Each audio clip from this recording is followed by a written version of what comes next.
بفرمایید شما. بله بفرمایید. شبکه تلویزیونی آریاناز، برنامه انتخاب بیننده ها. سلام علیکم. سلام علیکم. شکر الحمدلله. تاسو نوم؟ خب علیکم سلام برادر عزیز، شما خودم معرفی کنین، قسمی که شما خبر دارین ما به شماره داریم، برنامه انتخاب بیننده هاست. شما یک شماره را انتخاب کنین که ما آهنگش را تقدیمتان کنیم.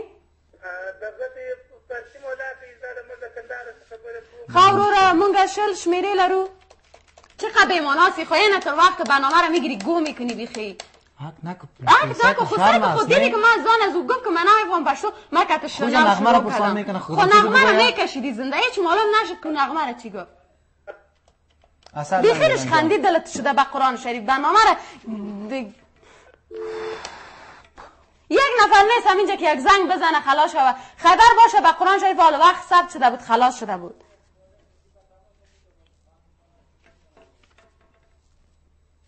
ما گپ تر میکنم می پس میآید دلای ما تو میبودی دپشری کلگی 40 نفر دپشری کلگی برباد بودیم برو که نمیری ما گپ تر میکنم می پس اثر میگه هنوز دست دایید نمیتونی والله و چیره برو بچه‌م برو تو خدا بگو تو مردم نگرد.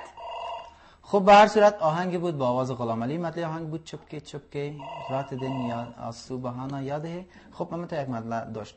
پیش از اینکه تماس بگیریم مریم جان میخواد چند ایمیل را بر شما بخوانش بگیرم. خب دوستای عزیز عدی سخی از